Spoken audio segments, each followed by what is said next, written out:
welcome to Success Stories event brought to you by Work on Climate. Work on Climate is a nonprofit organization with an ambitious goal to bring 100 million professionals in climate in upcoming years. My name is Priyanka Erende, and I'm going to co-host this session with Lena Burova, who's my team member. So if this is your first time attending this event, I would like to tell you that Success Stories is an event series that we conduct on a monthly basis.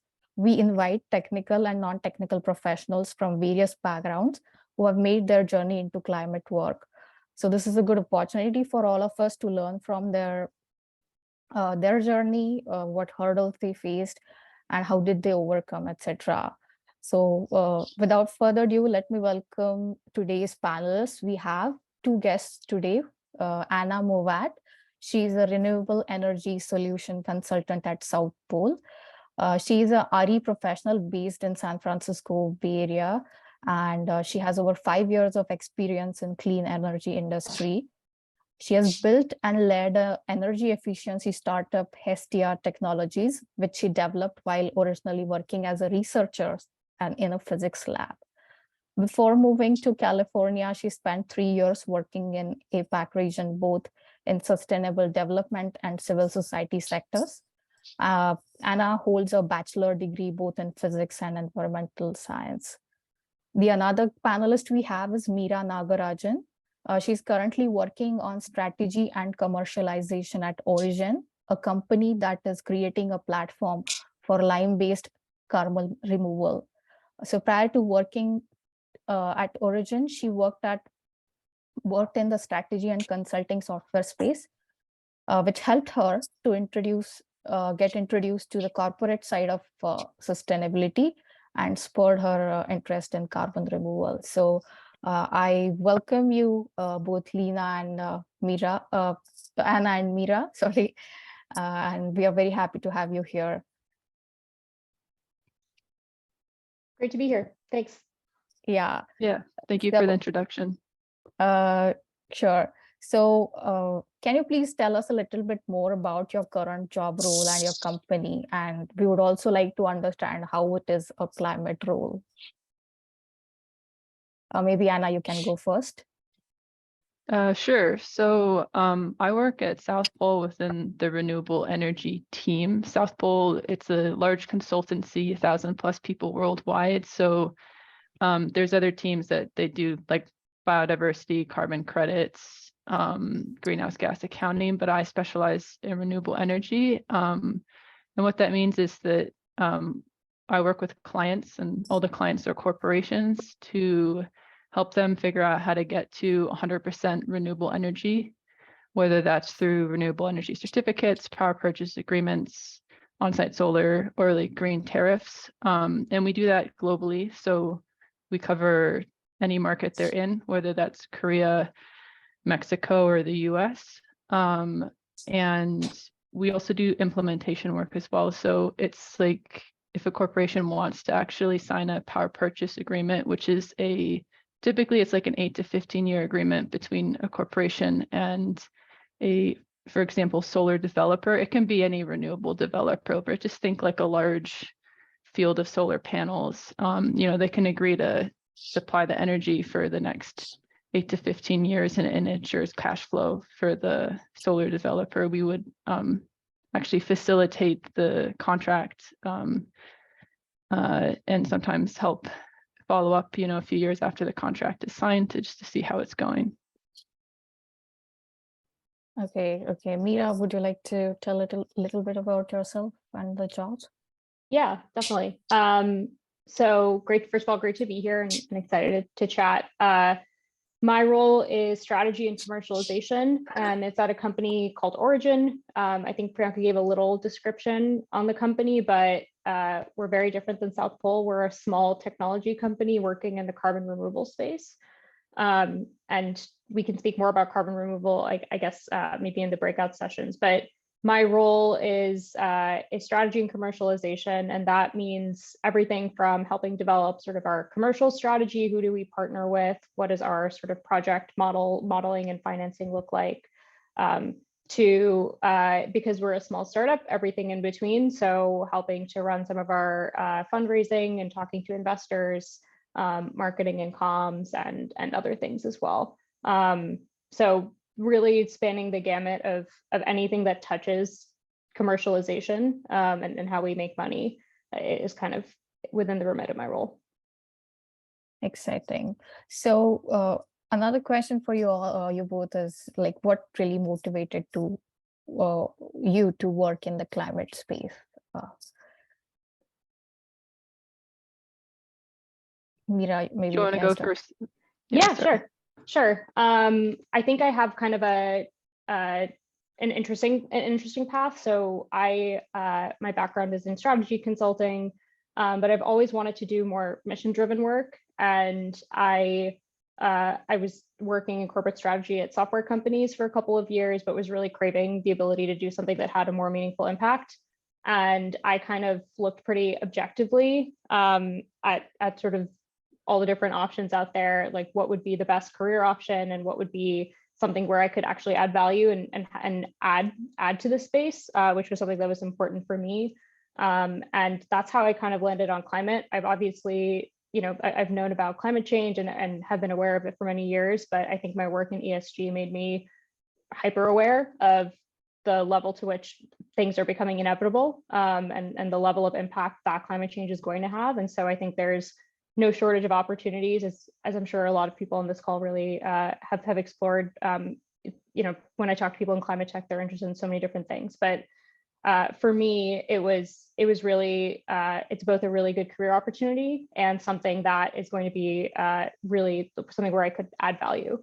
And in particularly in carbon removal, which are solutions that help remove legacy carbon emissions from the air. So not decarbonization necessarily, which is limiting how much you emit. Carbon removal is a very new space, so it was extra exciting, and because it's very new and it's an up and coming space, and I thought that was also a really great opportunity to be at the forefront of something that was new. Interesting. What about you, Anna? What motivated you to work in the climate?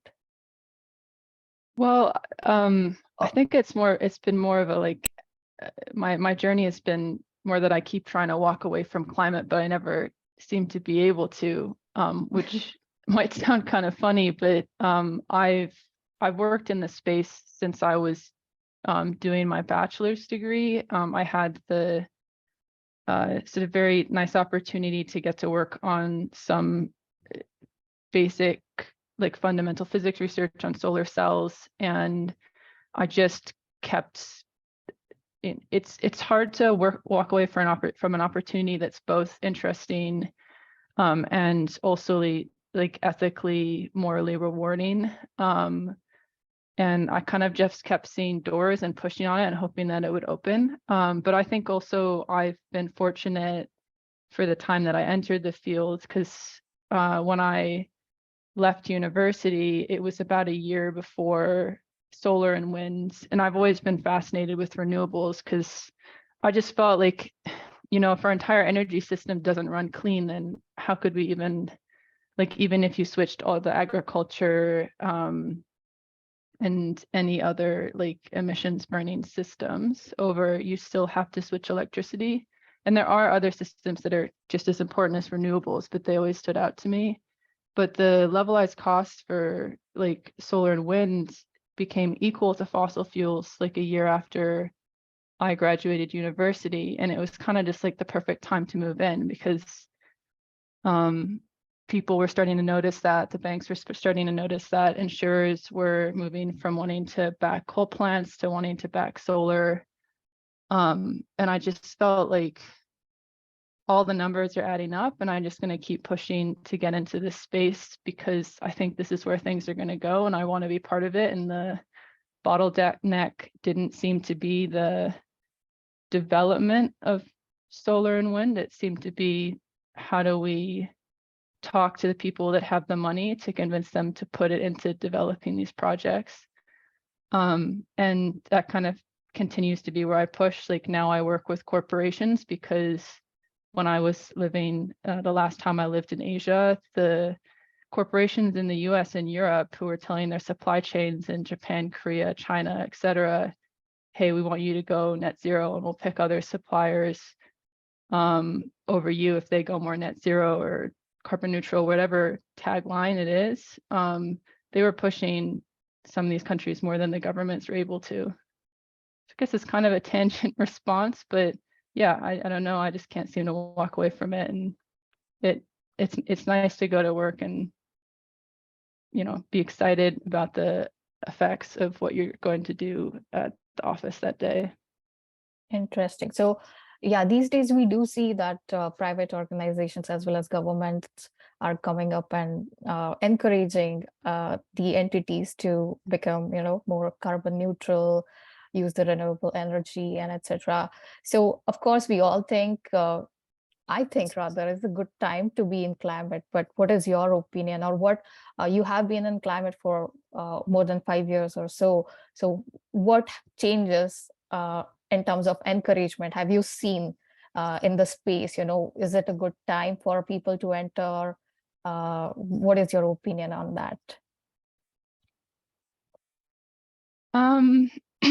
I mean, I don't think you could say like any time is the best time, but I can certainly say that like 5 years ago, the people that had the most traction in this space were the people that had a background in policy, you know, people that knew how subsidies worked, people who, yeah, could work with government programs. And that skill set, while still necessary, is not the skill set that has the most traction with pushing, I guess, the climate transition at this point. You know, people that work with corporations, people that have a finance background that can figure out this ESG question, because there's still a lot of like work to be done there to make sure that system works the way it's supposed to. People that can figure out how to teach corporations about what they can do that is good for the planet and also benefits them financially. I mean, with some of this renewables, these corporations can make a couple million off of power purchase agreements, and then they can also put more solar or wind onto the grid, which is good for everyone. I think like at the moment, as we're seeing more and more solutions like being scaled, and by solutions I mean this is like expertise people have on the ways that you can reduce emissions, or like how the electricity market is working or the fuel market is working. Like you could see people who have like product development background or software development background. This would be the time that they're more needed in this space, because they're like the subject expert people have established and now everyone needs help scaling. So I mean, I think there's a space for everyone, and it's just like a matter of like figuring out where your space is. And I think one of the things about the sustainability sector is there's like a bajillion different ways to work in it, and it's very overwhelming. Like I know the renewable market and I don't know the biodiversity market. Like it takes a while to like dig into where you can work, and that's definitely worth the time. And it will take longer maybe than moving into a more generic field. Yeah. Don't know if Mira wants to add to that. Yeah, Mira. Yeah, I think +1 to everything that Anna just said. I think the biggest fear that I had, because I have a background and my degrees are in political science and finance, was my biggest fear when I was trying to enter the climate space was there wasn't going to be any value with someone from my background entering the space, or there weren't going to be any roles available. They were all going to be technical roles or policy roles. That is very much not the case. And like Anna said, a lot of technologies have been created, and it's really all about how do you scale them. And you need smart people with all types of backgrounds to do that. I think one thing that's changed and evolved, there was, you know, just from my experience, I've spoken to some investors in the last couple of weeks because my company is fundraising, and climate tech is a really resilient part of the market in a time when the market isn't doing all that great. And I came from tech, and I'm noticing a lot of my peers and a lot of the folks I used to work with are increasingly worried about the stability of their jobs and the stability of the industry, which I think in the long term is going to correct itself. But I think it's actually a really great time to join the climate tech space, because there's a lot of increase in funding from investors. There's many open roles. And I think to put like the added layer on the cake is the IRA, the Inflation Reduction Act at the end of last year, has really opened up multiple parts of the climate tech space. So renewable solar credits for renewable, in my space, carbon removal, there's tax credits, and the list goes on. And I think it's becoming increasingly clear that investors are following this money. So they want to invest in these spaces where they see the growth that's going to be supported by that policy. And so I think that, that among that and the Infrastructure Act and recent legislation like the CHIPS Act, I think are all really good tailwinds to support the growth of this industry, which has been really, and I've been in the space a little bit for a shorter time than Anna, but I can say that it feels like there's a lot of momentum behind climate tech right now. Okay, great to know that. So we have two backgrounds here. Like Anna, you have a background in like your studies in environmental science, and Mira, yours was a political science, and finance. So I would like to understand from you, like, how was your approach in looking for a job in climate? Maybe Anna's was very straightforward, but I would still like to, that's my assumption and it could be wrong, but I would like to know from her. And from you, Mira, like, how did you approach it? What was different in this time, looking for a job? Yeah, maybe I can start. For me, as I said before, it was really like, where can I add value in the space? And so I was looking for a lot of jobs that either had sort of a finance component or sort of an operations component, because with a background in strategy consulting, those are things that I felt like I could do pretty well. And really my approach was to just get a sense of the space. So one of the things that Work on Climate was really helpful for was just to meet other folks who are in the space, who are investors, who are working on different parts of the problem, like renewables or transportation, and having some of those sort of initial calls. And I think one thing that's been totally different about my experience in this space than in software is that everyone's really friendly. Everyone knows that there's a need to solve these problems. And I met with a few companies where it was clear that I was not the right fit for the role, but everyone was super excited that I was coming into the space and were happy to chat with me about other potential opportunities. So I guess it was just kind of narrowing in on the subset of roles that I felt like I would be a good fit for, and then having a bunch of sort of calls to understand like where my interest and capabilities best lined up. Great. Anna, do you have anything to add? Like, what was you mentioned that every time you tried to go away from climate, you were brought back. So but anything other than that, like, was there any approach to looking for a job that you would like to mention to our audience? I mean, I think I plus one to everything that was just said by Mira. I mean, having an environmental science background is useful to get into the door for the first interview, but to be honest, I kind of don't use it in my job. The space has changed so much since I did the degree that it's no longer useful information. But like, to emphasize what Mira said, like, the key thing about moving into the space is finding out where your skill set will be useful, and it takes a bit of time, but talking to people are really friendly. I mean, the thing I always like to tell people to remember that may not be obvious if you're outside the space is that like a mass majority of the solutions to fixing climate change were solved decades ago. The key thing is like, do you know the right people?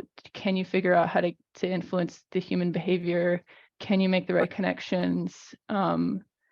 And like, that's what's going to do it. I mean, when I was building the science behind like my energy efficiency software startup, I mean, those textbooks I was using were 150 years old. Not kidding. So look at what the space is doing now and figure out what you can add to it and just keep pushing. Okay.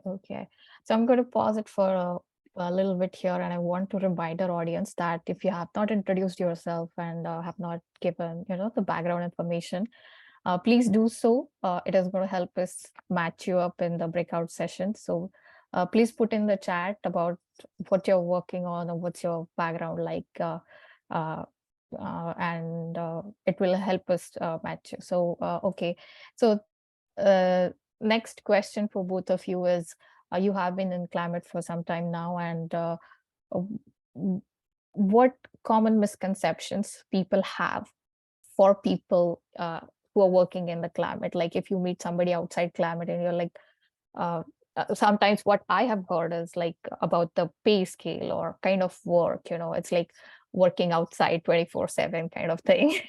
That is what they imagine. But have you come across people or any misconceptions, and how would you like address it, or how did you address it?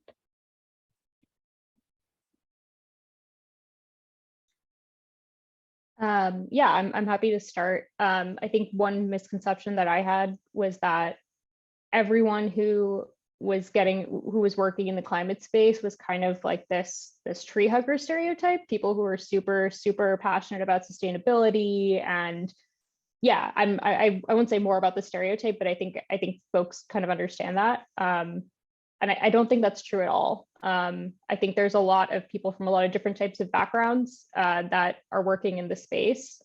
There's people like at my company who have worked in like oil and gas and cement, right? Who have worked in these big emitting industries who are trying to make the transition. And so I think it's not just one type of person, and you don't need to be that type of person in order to work in the space. I think that was probably the biggest misconception that I was pretty surprised and pleasantly surprised to overcome. Anna, do you have any story or anything to share on this? It's funny because like I've been in this space long enough that maybe I don't think about the misconceptions. I have had mostly I tend to think about like the questions people ask me when they find out I'm in climate, and the amount of times people have asked me about the warming period in the UK like a couple centuries back, which is like the most common I guess like counter argument that a lot of climate change denialists have, or people that like to tell me that they own stock in like coal plants. Is that happens a lot, but I don't know. I like to say I don't really care because then it really flusters them, but I do care. But anyway, yeah, I don't know. I don't really think I have more to add than Mira. Like just show up and be yourself, and people move into the space because they want to be here, and so that's very valued from my experience. True, very true. So moving on to the next question, maybe Mira, you can start here. What have you noticed any unique commonalities or differences between the industry that you've worked in the past and now in climate tech? Yeah, definitely. I think one thing I was really surprised by, I knew I was entering a totally different space. My background was in B2B software, so like extremely different space, and I'm working in hardware and also carbon removal. But I think what has been really nice is a lot of the skills that I've had have translated really well. So being able to build a financial model is like the inputs and the structure might be slightly different in software and hardware, but the skill of being able to do that is still hugely important. The ability to like build compelling sales presentations to an investor or potential buyer, still really important no matter what industry you're in. So I think a lot of the the job functions, especially if you're in this type of like non-technical role, like I am, actually translate really well. And that's one of the biggest reasons I'm really passionate about making sure that folks who are not technical realize that there's a huge place in the space, in the climate tech space for them. And so I think there's actually a lot of commonalities. The space, the history of the space, and the growth is obviously very different no matter what industry you work in, but a lot of the actual skills, what you do day to day, tends to be really similar. Another example is like today in my job, I often talk to engineers, and in this case, they're working on a hardware product, but I used to talk to software engineers about their product and have to be an interface with them. So I think there's many, many, many examples of commonalities. So a lot of transferable skills. So like people shouldn't feel like, oh, I don't have a degree in so and so, like related to climate. So will I get a job? Will I be a good fit? Will I be able to do the work? So it's really, it's kind of a misconception people carry, and it's not true. Okay. Definitely for me, it's been really nice. And again, like to the point that Anna and I have been making, it's really like, because there's so many commonalities, it's a place where I can add value, and that's been really awesome. True.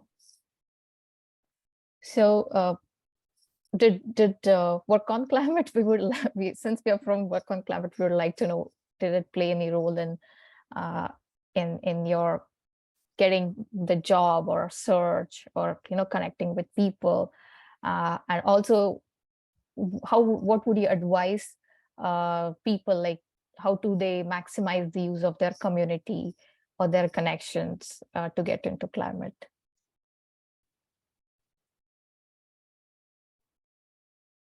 I mean, I'm happy to go first on this one.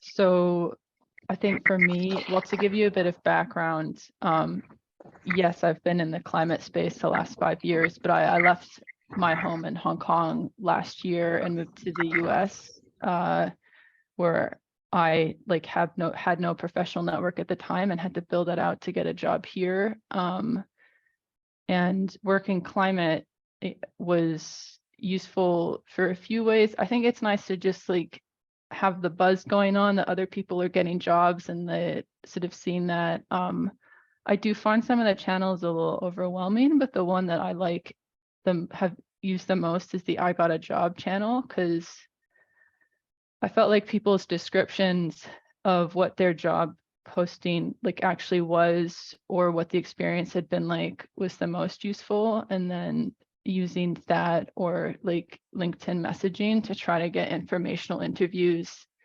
has always been the most useful thing. Particularly was in a similar space that some people might be that are new to the climate fields, where I didn't know what the landscape looked like in the US at all. So I had to figure that out. And a lot of that had to do with who was getting what jobs and what their experiences were like.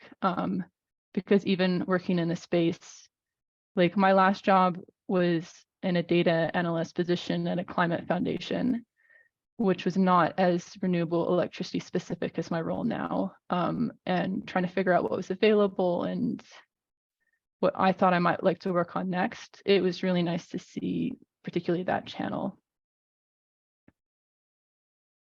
Okay. Mira, what is your experience like?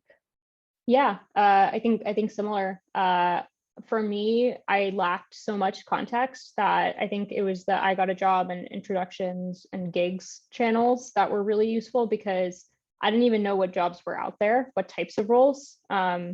And I think when you have access to just these channels, you get steady streams of people who are showing you what their journey was and making you believe that it's possible. And I think, like Anna said, it's also just about forming a community. I feel like I've messaged a few different people from Work on Climate to have informational interviews, and everyone has been really supportive and nice. And in many cases, it wasn't for a job or a specific opportunity. It was just I'm so excited you're in this space. What's going on? Why'd you do it? How can I be helpful? And so I think that's been really nice, especially considering I came from a space that's so different, where I didn't have any network. It's also enabled me, after getting the job, to have this network that's also really great. So for example, our company needed a graphic designer a couple months back, and I posted in Work on Climate and got a bunch of responses, and all the people were like really talented. So it was awesome, both before the job search and after. It's definitely a community that I like to keep up with too, because it's good to kind of see what's going on. Well, great to know that. So moving on to another question. So what is your advice or to the folks who are actively searching job in climate, in terms of like, what are the mistakes that they can avoid when they write the applications or apply to a job? So from your experience and otherwise also, what would you like to share?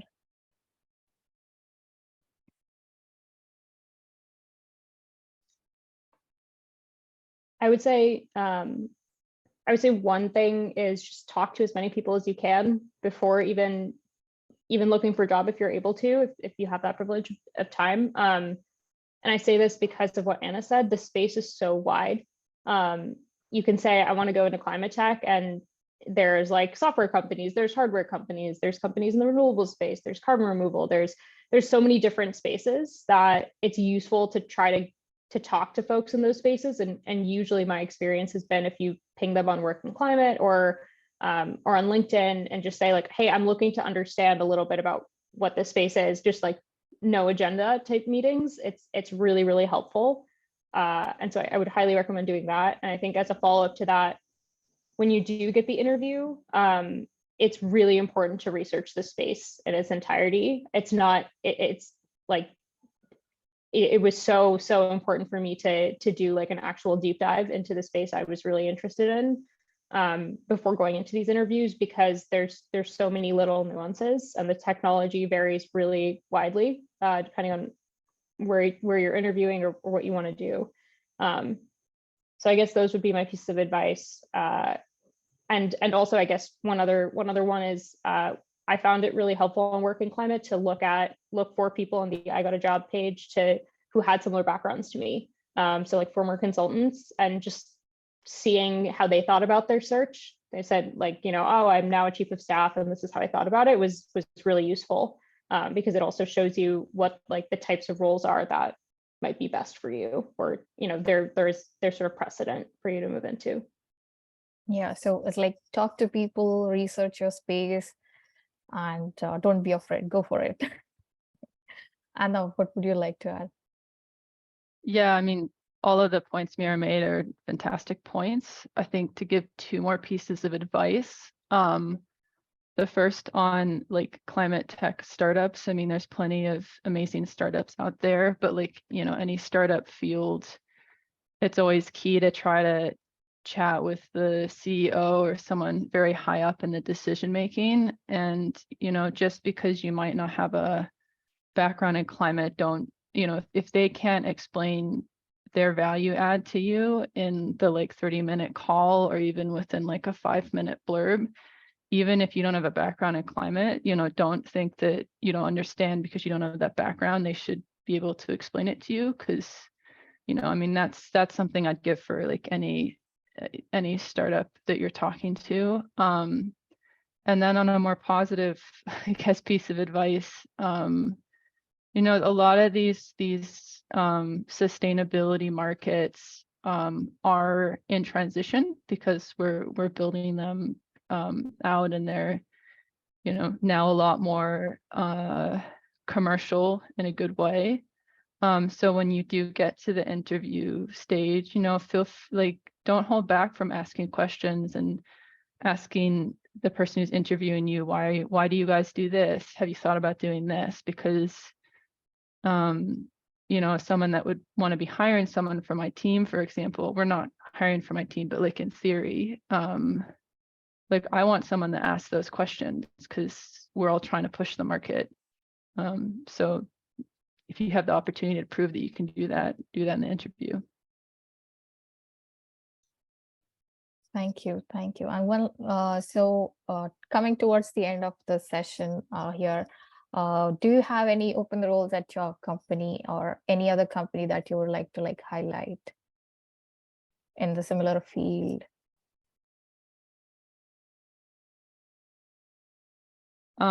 Yeah, I mean, South Pole has quite a few open roles. It's global, so I don't know. I mean, I know this is like a US time zone call, but if you're not based in the US, we may still have roles there too. And a lot of the roles in the US particularly are remote. So even if they say New York preferred or whatever, I work fully remote, feel free to apply and just go to the careers page. There's many openings, and feel free to reach out to me. I don't know if there's a way of sharing my LinkedIn profile or something. If you have questions about all the different practice names, or more things about what it's like to work at South Pole, I'd be happy to talk about that outside of this Zoom call. Great. Thank you. Thank you for offering your help. Mira, what about Origin? Origin is not. I just have to triple check our careers page. So we're not hiring right now, but we are looking to scale our team pretty dramatically, especially in the US. We're a fully remote company as well, so I'm happy to if anyone wants to chat about a potential role at Origin, I'm happy to chat. But I would just stay tuned if you have any interest in the company. There will be open roles in the next 6 months. And they'll be, I think, in a range of fields. I think we're looking for anything from mechanical engineering to recruiting to marketing to policy. So I think there's going to be a number of different types of roles, and I'm happy to chat with anyone who might have any questions. Great. So I would like to open it up for Q&A. So if anyone in the audience has any questions, please, you can unmute yourself and ask it, or you can put it in the chat and I can ask it for you. So go ahead if anyone has any questions for. Yeah, I have a couple of questions. So I'm participating in this meeting more I'm looking for founding a company in climate tech, and my questions are also related to that. So one to Anna. You're working in this ECG area, and I know that this market exists for a while. And from your perspective, what is the state of this market or industry now? Is it still on the very early stage, or is it saturated already? It's mature thing. And this is one part of the question, and another part is what kind of challenges or big problems you see for this industry? I mean, it might be a better question for Mira. I don't work in ESG. I would say it's still a developing market because there's still a lot of questions around, I mean, environmental, social, and governance all put in the same bucket. You can have a company like Nestle that's got good environmental practices and, pardon the French, but shit social practices. So I might pass it to Mira, because I think you said you worked in ESG a little bit, right? Yeah, I think a little bit. I think the thing that I'll say is that a lot of ESG was motivated by the public markets, like shareholders wanting to see the companies they were invested in report on these various things. I do agree that lumping in environmental with issues of governance is crazy to me. They're just totally different problems and different solutions. But on the environmental front, I think one thing that's really interesting for me in my space is that a lot of companies have made these net zero pledges. We're going to be net zero by 2030 or 2035 or 2040. And the path to getting there is much more difficult than I think they had originally conceptualized. So they made this promise to satisfy the market, but they haven't necessarily mapped out the full solution. And so I think that's where some companies are finding a little bit of heartache right now is we could try to we might have to change, like fundamentally change like how we do business in order to get to this level. And that's, I think, leading me to realize that it's going to be increasingly difficult for them to hit these goals. And so just tying net zero back to ESG, it's going to, I think there's going to be increased scrutiny on what it means to actually do that moving forward. Thanks. And Mira, also question to you. You worked in B2B software. Yeah. Now you're working at a company where kind of it's completely different as far as understood from development perspective. I read that you're producing line, right? Yep. So what is your impression from the company dynamic? How it's different? How it's like delivery different? Product development different? Yeah, the biggest difference between software and hardware, and I'd strongly recommend if anyone has the opportunity to work in both spaces because they're both really important, but it's the timelines to me. So B2B software is at this point, like if you work for one of a larger company, like things are very incremental and you can move a product pretty quickly and improve it pretty quickly. And infrastructure is really different. Laying down, putting steel in the ground, it takes years. And so we think about like 20 and 30 year horizons, and so does the entire carbon removal space. And so I think that's the biggest change in dynamic is you have to have that kind of long-termism. Otherwise, you know, infrastructure doesn't sort of line up very neatly in the software buckets. So yeah, that's probably the biggest change. It's also just, I went from a company that was like 1,000 employees or more to a company that's 20 employees. And so it, you know, when you go work at a startup, there's all the things that, you know, I think this is really well documented, so I'm not going to go into it, but there's, you know, working at a startup is really different because it's smaller. You get to wear many more hats. You have to assume a lot more responsibility, all of that good stuff. So those are the two big changes, I would say. Thanks. If there's time, I have a couple quick questions, or maybe not quick. If either of you could speak about if there was a big drop in salary going from a more traditional tech company to a startup, and two, as you guys have been saying, I keep hearing people say that folks with more kind of traditional business backgrounds like finance, marketing, product and whatnot are in a good position to transition into climate tech. I'm coming from a more government work and urban planning within government background and feeling kind of discouraged that I don't have that traditional business background. So I'm wondering if you have any suggestions on types of roles or like industries or companies that someone with my background could look at.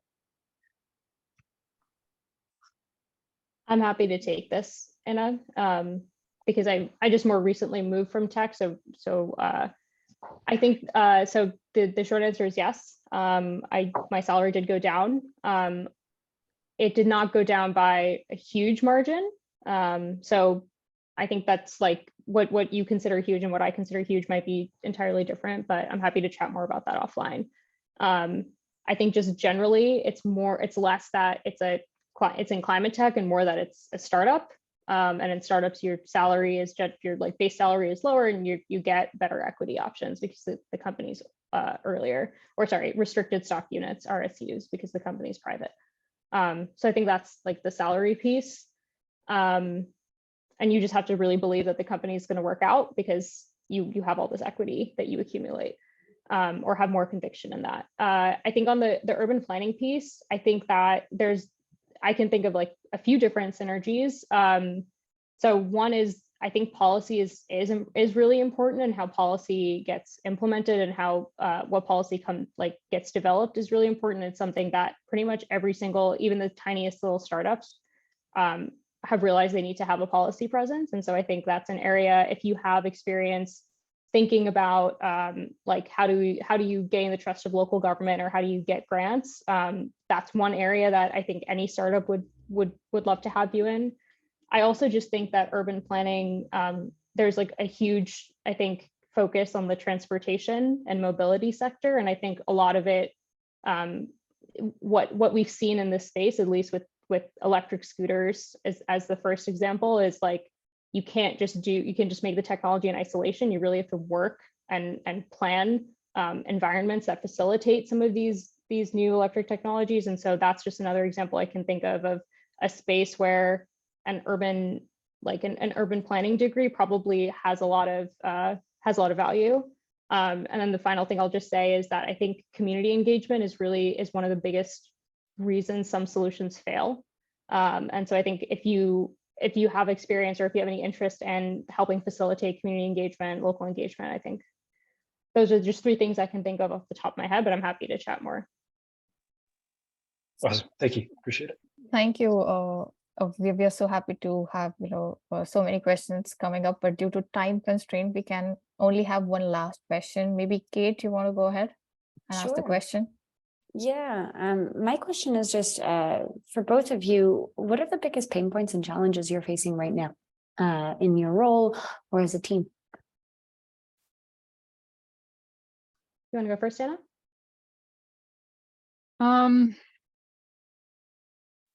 There's many ways I could answer that. In the renewable industry in the US at the moment, the biggest pain point is there's quite heavy tariffs on solar panels that come in from China. This was left over from Trump. Biden has upheld it. I think the way the media in this country works is that we're less upset that Biden's upholding it than Trump doing it. It makes the potential, like the financial potential, a lot lower. And that just makes things harder. It's all part of the leftover trade war. I think the challenges that we see on like a more human scale is like the literacy around the renewable energy market is quite low.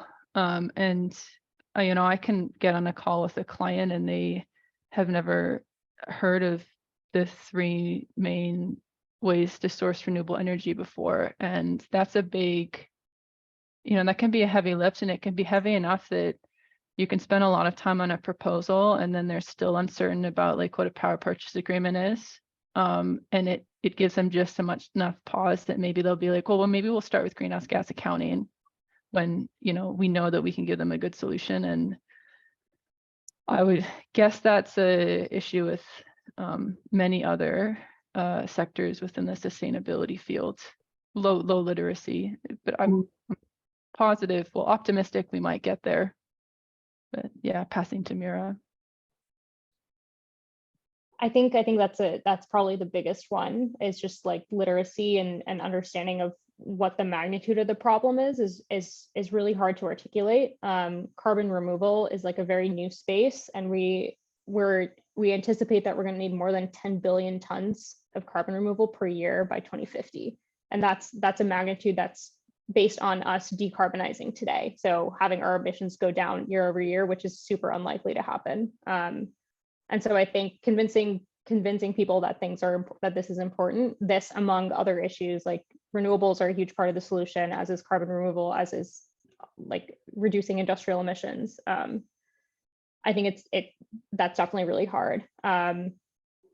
I think there's also just I just feel like there's also like my personal bias, having worked at this company, is also just I would really encourage people in tech and who have worked in software to explore hardware companies, because I think we're going to need steel on the ground to solve some of these problems. As great and important as carbon accounting is, I feel really strongly that we need more smart people who are working on infrastructure. Awesome, thank you. Great. So I'd like to conclude by saying thank you to Mira and Anna for joining us today. It was a pleasure interacting with you today, and I'm sure everyone in the audience is taking away a great deal of knowledge out of this session. So thank you so much again for joining